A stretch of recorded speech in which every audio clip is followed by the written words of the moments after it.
안녕하세요. 오늘의 데일리 뉴스레터에 오신 것을 환영합니다. 1. 울릉도에서의 충격적인 발견. 2. 일본의 비열한 행동. 3. 국제기구가 조사에 들어갔다. 한번 진실을 알아봅시다. 울릉도 인근에서 엄청난 양의 석유가 발견되었습니다. 에너지 문제를 단숨에 해결할 수 있어 전 세계의 이목이 집중되었죠.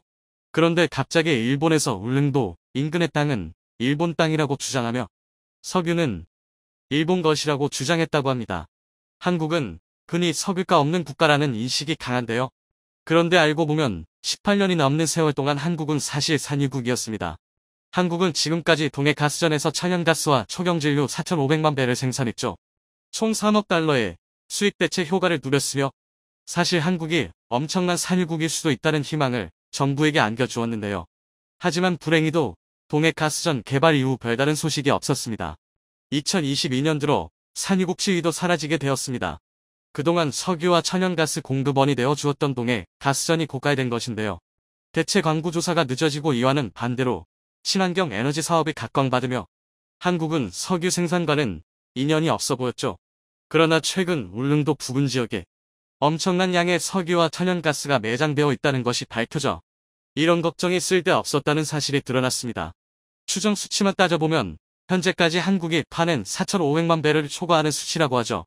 석유가 발견된 지역은 소위 울릉분지라 불리는 지역으로 동해의 남서쪽에 위치한 이곳은 엄청난 넓이를 자랑합니다. 수심 약 2,000m의 해저 분지로 남북 길이 약 100km, 동서간 길이만 따져보면 150km에 이르는 대규모 지대입니다. 이미 1960년대부터 이 지역에 석유가 묻혀 있었다는 의심은 있었죠. 서울대 조선권 교수가 이끄는 대륙풍 해양물리탐사팀은 이 지역에서 신생대상기 지층 흔적을 발견했습니다. 한국에서 쉽게 볼 수 있는 지층은 아니었죠. 한국의 지층은 고생대 이전의 노년기 지층이 대부분이라 안정적입니다. 그러나 울릉분지 주변은 한반도 지층과 달랐고 보통 신생대 지층은 석유가 잘 나오는 것으로 정평이 나 있었죠.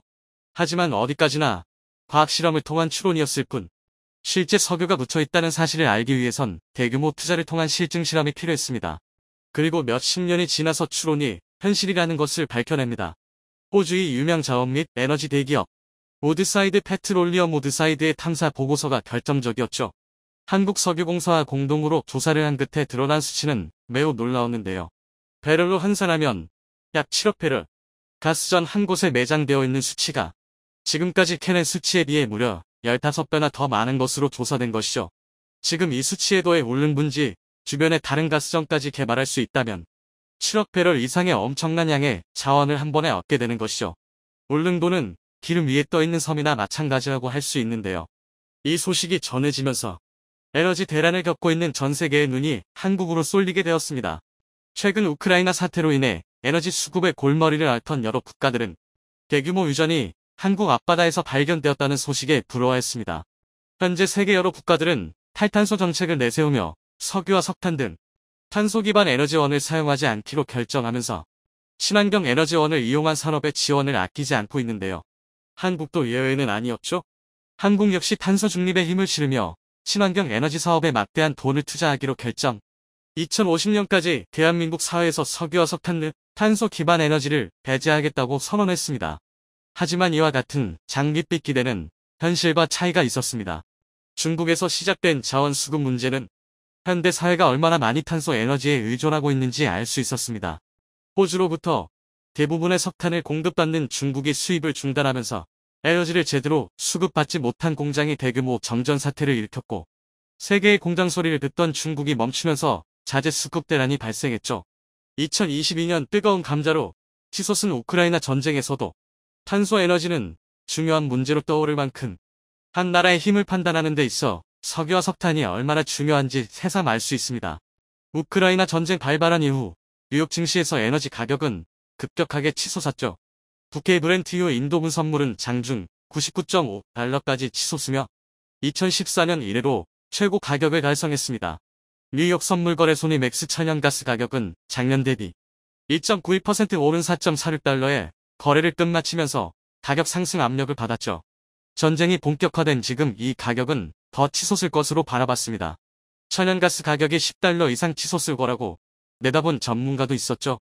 국제에너지기구 IEA는 올해 석유 수요에 대해 폭증할 것이라는 표현을 쓰며 석유 수출국 기구 오펙이 충분하지 못한 석유를 생산함에 따라 공급은 줄어들 것이고 러시아 역시도 정치적 목적으로 석유를 풀지 않을 것이라 예측. 자원전쟁이라고 부를 만큼 심각하게 흘러가고 있었죠.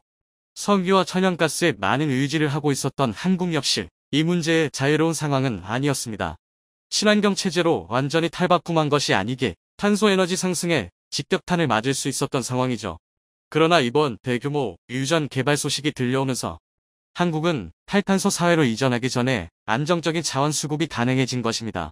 한국이 단독으로 사용할 경우 2년 동안 수입하지 않아도 경제에 아무런 지장이 없을 정도라고 하죠. 이런 가운데 한국이 차지한 석유 자원을 탐낸 국가가 있었습니다. 바로 일본인데요. 일본은 일찍부터 울릉분지의 가치를 늘치채고 야금야금 이 지역을 자신의 관할 아래에 두려는 시도를 벌였습니다. 일본은 1978년 국제수로기구에 정식 공인 절차를 거치지 않고 울릉분지를 스시마 분지라는 이름으로 부르며 자기 영토라 주장했습니다. 공식적인 명칭이 아니었음에도 불구하고 자국 지도는 물론이고 해외 지도에도 스시마 분지라는 명칭을 사용하는 만행을 저질렀죠. 지금도 동해를 일본해로 주장하며 전 세계에 로비를 하고 있는 일본이 거기에 그치지 않고 동해 근처에 위치한 울릉분지도 스시마 분지라는 왜곡을 통해 자기 소유라고 주장하는 것이죠. 이를 위해 일본은 차근차근 울릉분지 주변에 탐사선을 보냈고 심지어 울릉분지 주변 가스전 개발에 성공하면서 한국의 신경을 건드렸습니다. 일본 자원개발 기업 인펙스가 시마네현 앞바다에서 시추를 한 것이죠. 자국 인근 바다에서 일본이 개발에 나서는 것은 1990년 이래로 처음입니다. 니가타현 앞바다에서 생산을 시작한 이와훈레오키 유전 이후로 무려 30년 만에 있는 일이라고 하는데요. 문제는 이 지역이 울릉분지와 매우 가까운 곳이라는 점입니다. 이렇게 되면 빨대 효과로 인해 울릉분지에 묻힌 엄청난 양의 석유가 일본의 손으로 넘어갈 수 있다는 점인데요. 빨대 효과란 시추를 위해 지질 구조에 압력이 가해지면 원유가 원래 있던 곳에서 다른 곳으로 이동하는 현상을 말합니다. 다시 말해 임팩스4가 개발한 시추공으로 한국 소유의 석유가 흘러 들어간다는 소리죠. 이것으로 끝나는 것이 아니라 일본은 지속적으로 탐사선을 보내 한국 일본 사이에 놓여있는 배타적 경제 수역기지를 교묘하게 건드리고 있습니다. 자국 영토에 있는 고시기의 개발에는 아무런 문제가 없다는 것이 이들의 논리죠. 이런 가운데 한국에서 엄청난 양의 석유 부존 자원을 확인하고 개발을 위해 본격적인 투자에 나선다는 소식을 듣자 일본은 매우 당황할 수밖에 없었다고 합니다. 계획대로라면 일본이 야금야금 울릉분지의 자원을 빼낼 생각이었으나 한국이 울릉분지에 본격적인 개발을 한다면 오히려 울릉분지를 거점으로 일본 배타적 경제 수역에 있는 석유 자원까지 한국이 가져올 수 있기 때문이죠. 빨대 효과를 한국이 반대로 이용할 수 있게 되는 것입니다. 이렇게 되자 일본은 스시마 분지라 붙인 곳은 사실 일본 땅이라고 주장. 심지어 주한 일본 대사를 청와대로 보내 스시마 분지에 있는 석유는 일본의 것이고 한국은 이를 훔치지 말 것을 요구했다고 하는데요. 하지만 이러한 시도도 실패로 돌아가게 되었습니다. 바로 국제공동의 양시추 프로그램 이후 사무국에서 공식적으로 한국 울릉분지를 정식 명칭이라고 인정하며 스시마 분지는 정확한 표현이 아니라고 못 박았기 때문입니다. 이오드 프로그램은 전대양을 대상으로 해양 탐사를 통해 지구상에 발생하는 여러 과학 분야의 이슈를 해결하고자 하는 국제 공동 연구 프로그램입니다. 한국 정부는 울릉분지 탐사를 위해 이오드 프로그램을 지속적으로 요구했고 이에 이오드 사무국은 울릉분지 탐사에 나서겠다고 답변을 한 것이죠. 용어에 있어서도 울릉분지가 공식 명칭이라고 사무국에서 선언. 앞으로 모든 과학자들은 스시마 분지가 아닌 울릉분지를 공식 용어로 써야 합니다. 이렇게 되면 스시마 분지가 일본 땅이라고 주장하는 일본 정부의 주장을 정면에서 부정할 수 있게 되는 것이라 자원 개발에 있어 일본의 개입을 원천 봉쇄할 수 있습니다. 심지어 이번 용어 선정으로 일본의 대신 동해 표현이 들어가 앞으로 학계에서 공식 용어로 동해가 더 많이 사용될 가능성이 높죠. 한국에게 엄청난 기회가 찾아온 것입니다. 호시탐탐 한국의 것을 탐내는 일본. 2021년 이집트 수에즈 운하에서 자초의 모든 배들의 통행을 막으면서 전 세계를 물류 공포에 휩싸이게 만들었던 초거대 컨테이너선 에버기브노를 기억하시나요? 지난 2021년 3월 23일 컨테이너 선박 에버기브노는 수에즈 운하에서 자초돼 운하의 통행은 6일간 완전히 차단됐고 이집트는 운하가 막히면서 천문학적인 손실을 입었다며 에버기브노의 선사인 에버그린에 1조 원대의 손해배상을 청구했습니다. 그런데 사고를 일으켰던 문제의 선박은 일본 선사 슈에이 기센이 건조한 것으로 밝혀지면서 그런데 사고를 일으켰던 문제의 선박은 일본 선사 슈에이 기센이 건조한 것으로 밝혀지면서 일본 조선업의 명성에 치명타를 안겼는데요. 치명타를 입은 것은 대만 선사 에버그린도 마찬가지였습니다. 수에즈 운하 좌초 사고가 있고 얼마 지나지 않아 이번에는 중국의 고속도로에서 육지 길막 사건까지 발생하면서 에버그린은 국제적인 길막 민폐의 대명사로 낙인 찍히고 말았습니다. 사고는 중국 난징의 한 고속도로에서 녹색 바탕에 흰색 글씨로 에버그린이라고 적힌 컨테이너 차량이 충돌 사고를 낸 게 시작이었습니다.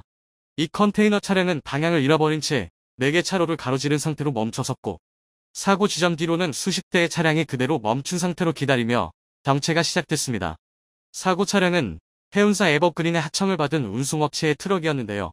그리 특이하지 않은 교통사고였지만 수에즈 운하 길막 사건의 임팩트가 워낙 컸기 때문에 당시 상황이 담긴 CCTV 화면이 중국 웨이보에 확산됐는데요.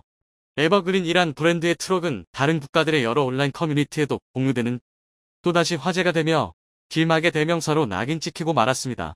심지어 비슷한 시기에 에버그린은 자사의 컨테이너선이 대만에서도 사고에 엮이는 바람에 최악의 한 주를 보내겠는데요.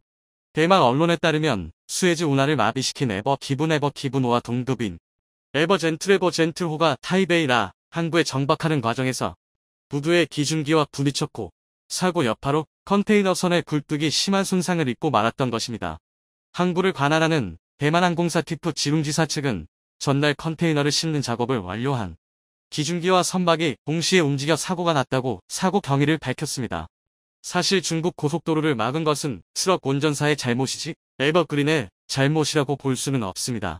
그럼에도 에버그린 하면 길막이라는 고정관념이 생길 정도로 수에즈 운하 사고가 에버그린의 이미지에 미친 악영향은 컸습니다.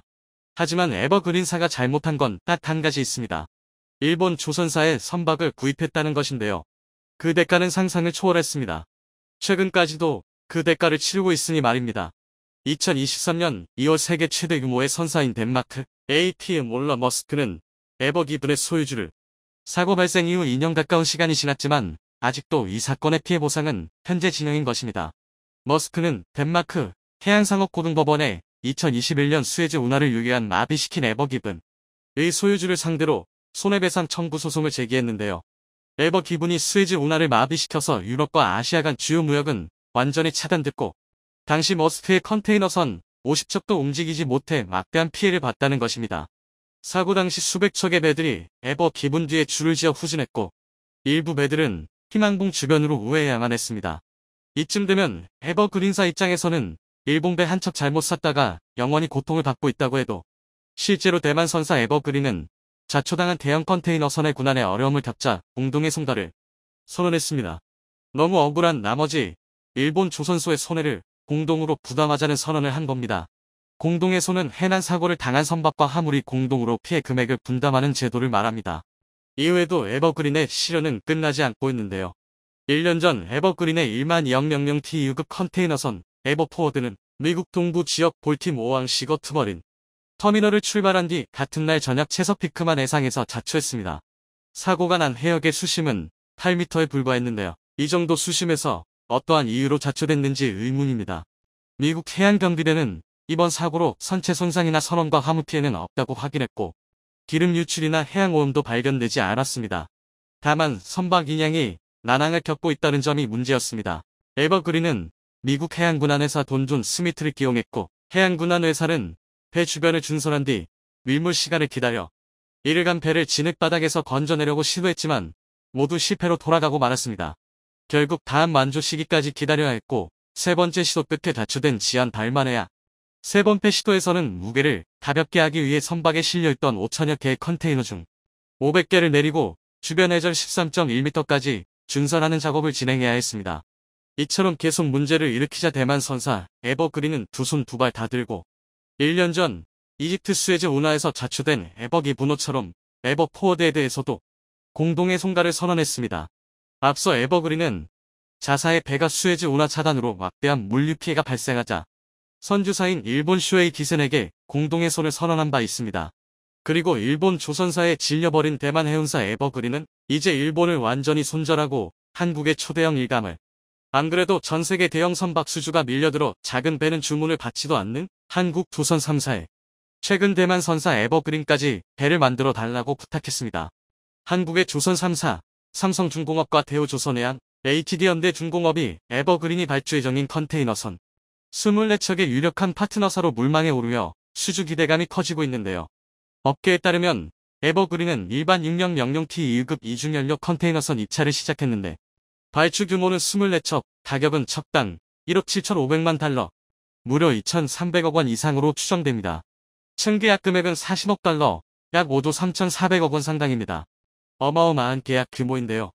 에버그린은 삼성중공업과 대우조선해양, HD현대중공업의 입찰 참여를 요청했고 이 수주 전에는 일본 1위 조선소인 이마바리조선, 대만국제조선공사 CSBC, 중국 다렌조선 등도 참여하는데 한국 조선 3사가 친환경 초대형 선박 제조에 워낙 경쟁력을 갖고 있어 수주 전망이 밝다는 평가를 받고 있습니다. 조선업 호황으로 선박을 만들 도크가 부족한 만큼 에버그린은 여러 조선사에 나눠 발주할 확률이 높은데요. 수개월 동안 기술 사양을 살피고 최종 파트너사를 확정할 예정인데 조선업계의 예상은 일본 조선사들은 당연히 거르고 기술력으로 무장한 한국 조선사 또는 저렴한 가격으로 무장한 중국의 후동중화조선을 꼽고 있습니다.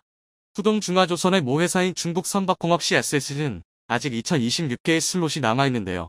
중국 선박공업의 자회사들끼리 힘을 합쳐 여유로운 슬롯을 무기로 에버그린의 주문을 따낼 수 있다는 분석도 나오고 있긴 합니다. 하지만 국내 조선 3사는 세계 1위 수주 경쟁력으로 승부수를 띄울 전망인데요. 영국 조선해운 시황 전문기관 클락슨 리서치에 따르면 한국은 올해 1분기 65척의 수주 잔고를 기록해 전 세계 일감의 44%를 따내며 중국을 약 7%포인트의 격차로 앞질렀습니다. 특히 삼성중공업은 1분기에만 누계 수주 3조 원을 돌파해 흑자 전환이 전망되고 대우조선해양은 1분기 수주액이 약 1조 6천억 원 후 연간 수주 목표치의 11.5%를 이미 채웠습니다. HD현대중공업은 3년치 일감을 확보했으며 세계 선박 제조 시장에서 한국 조선 3사의 수주가 얼마나 대단했는가를 말해줍니다.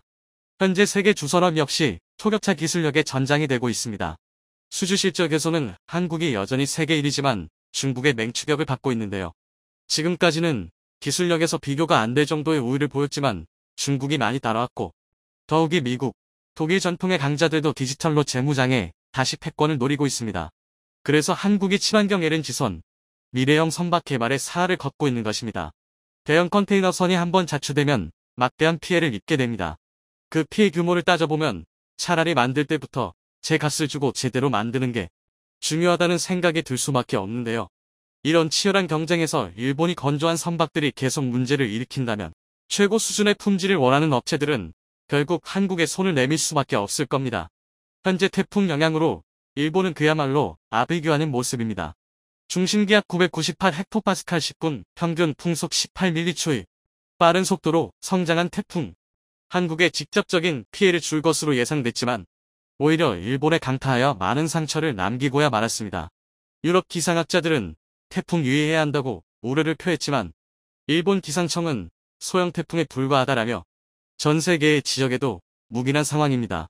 그러나 일본 기상청을 비웃기라도 한 듯 5월 14일 새벽 일본 가고시마현에 강풍을 동반한 태풍이 북상하여 시간당 150mm에 달하는 물폭탄이 쏟아지는 등 기록적인 폭우에 속수무책으로 당하고 있습니다. 열도에 닥친 태풍 6호의 영향으로 대중교통이 완전히 마비되었으며 일본인들의 불안감은 급속도로 커지고 있는 모습입니다. 최근 후쿠시마현 앞바다에서 일주일 동안 300회 이상의 지진이 연달아 폭발하듯 발생하며 후쿠시마 원자력 발전소에도 흔들림이 나타나는 일본이 위기에 빠졌다는 말까지 나오고 있기 때문입니다. 일본 기상청이 예보했던 태풍보다 강력한 태풍이 닥치자 일본 정부가 물상인 모습이 카메라에 담겼습니다. 최근 태풍 송다의 영향으로 인해 엄청난 폭우가 쏟아져 많은 피해가 발생한 가운데 5월 14일 새벽 일본 오키나와를 북상 중이던 열대저기압이 제6호 태풍 되었습니다. 5월임에도 불구하고 벌써 두 번째 태풍이 일본을 강타하고 있다는 사실입니다. 그런데 호주 기상경보센터에 따르면 현재 일본에서 전문가들도 처음 보는 일이 발생했다며 긴장하고 있습니다.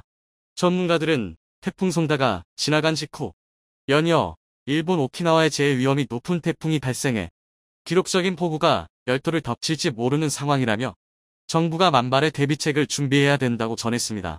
그러나 일부 지역은 여전히 도로가 물바다에 빠졌음에도 일본 기상청은 태풍 세력이 매우 약해 금방 한국으로 북상한다고 발표했습니다. 그리고 가고시마와 오키나와의 시간당 120mm의 맹렬한 비가 새벽 동안 쏟아졌습니다. 한국의 연간 강수량이 1100mm에 달하는 것을 생각한다면 이미 오키나와는 한국 연간 강수량을 넘고 남은 상황입니다. 현재 일본을 강타한 태풍이 얼마나 거세었는지 카메라에 담긴 영상이 화제가 되고 있습니다. 5월 14일 새벽 2시 21분경 가고시마 부근에서 올해 처음으로 엄청난 번개가 치는 오키나와의 북상한 태풍의 강한 바람으로 서 있기조차 힘든 모습입니다. 특히 가카이조 섬은 단풍으로 간판과 가로수가 크게 흔들리면서 일본 기상청은 폭우가 쏟아지는 가카이조에 2452가구 4622명에게 긴급 대피령이 내려졌습니다. 이것은 섬에 파견된 자위대를 제외한 지역 주민 전원에게 대피령이 내려진 것입니다. 뿐만 아니라 태풍 에어리에도 아무런 피해가 없던 나가사키현에서는 도로가 완전히 침수되는 등 도시 전체가 물바다인 모습이 카메라에 담겼습니다. 이날 오후 1시 반경부터 가고시마시에서 폭우를 동반한 번개가 내리꽂자 약 10만 가구가 정전이 발생해 주민들이 불편을 겪었다고 전했습니다. 태풍 6호 일본 규슈에 진입한다면 열대 저기압으로 변해 폭우가 발생하지 않을 것이니 안심하라던 일본 기상청의 말과는 달리 현재 연달아 발생한 태풍에 일본이 무릎을 꿇고야 말았습니다. 그러나 미국 기상청은 현재 심상치 않다는 말을 전하고야 말았습니다. 최근 한반도를 강타해 막대한 피해를 예측했던 태풍 송다. 한국에 별다른 피해가 발생하지 않을 것은 물론 잇따른 폭우에 일본 열도의 지반층이 완전히 무너졌다는 폭탄 발표를 했던 것입니다. 이 같은 소식에 일본의 심장부인 도쿄 23구가 비상사태에 빠진 상황입니다. 일본이 더욱 심각한 위기에 처한 것은 특히 지반이 서서히 내려앉는 지반 침하가 계속되고 있어 일본 열도 전체가 불안정하다는 지적이 사실화되고 있던 것입니다. 지진 전문가들은 일본의 대지진이 발생한 동북부 지역에서 대규모 지진이 추가로 발생할 가능성이 크다고 경고하고 있어 불안감은 고조되고 있습니다.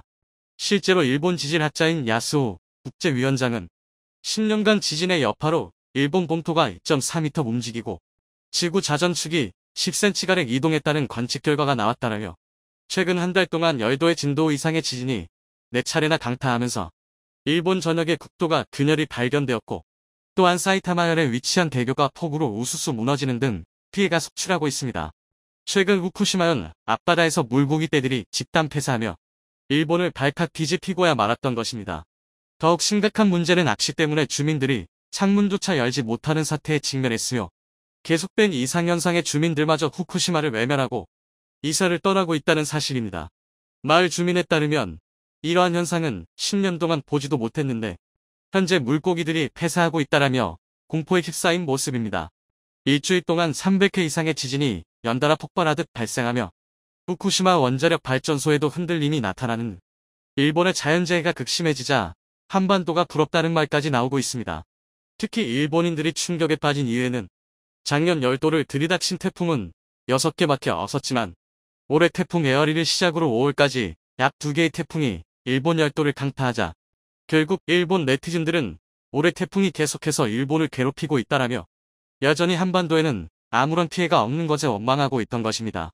현재 많은 재해 전문가들에 따르면 과거 일본을 괴롭혔던 태풍 제비와 매우 유사하다는 지적이 나왔습니다. 많은 일본인들은 태풍이 드디어 일본이 아닌 반도를 향해 한국은 일본의 방파제가 될 것이라며 기뻐했지만 소멸 단계에 접어들었다는 소식에 당혹감을 감추지 못하는 일본입니다. 그런데 일본 열도에서 이러한 피해를 입고 있는 가운데 한국은 또다시 어떠한 영향이 없다는 속보가 나오자 일본인들 사이에선 하늘이 한반도를 돕는 게 아니냐는 소문까지 퍼지고 있습니다. 더욱 심각한 문제는 태풍이 지나갔음에도 불구하고 여전히 도로 전체가 물폭탄을 맞은 듯 침수 피해가 발생하고 있으며 노후화된 배수로가 원활히 작동하지 못하는 사태에 직면하고 만 것입니다. 호주 기상학자인 덴버 하이드는 태풍이 한국보다 일본을 좋아하는 이유에는 태풍이 올라오는 시점에 제트기류 상충골의 영향을 받은 태풍이 일본 쪽으로 휘는 것이라는 발표를 했으며 더욱이 한반도는 지리적으로 우수한 땅이라며 한국인들은 축복을 받았다는 말까지 나왔던 것입니다. 이처럼 현재 일본의 상황은 급속도로 커진 확진자를 막기 위해 일본 정부가 노력을 기울이고 있지만 최근 들어 태풍까지 일본 열도를 괴롭히고 있자 일본인들의 불안감은 가속화되고 만 것입니다. 또한 일본 네티즌들은 열도가 위험에 처했는데 한국인들은 돕지 않냐며 오히려 큰 소리를 치고 있는 모습마저 나오고 있습니다. 현재 제주 남쪽을 향해 북상하다 태풍으로서의 세력은 잃을 것으로 보이지만 두 태풍 다 위력은 세지 않아도 안심할 수 없습니다. 태풍조차 한반도가 무서워서 비껴가는 것처럼 대한민국은 대단한 나라라는 것을 또 한 번 보여주고 있습니다. 과거 일본 정부의 만행으로 하늘이 벌을 내린 것 아니냐는 소문까지 퍼지며 한국 정부에게 지금이라도 사과해야만 한다는 일본인들의 간곡한 호소마저 커지고 있는 모습입니다.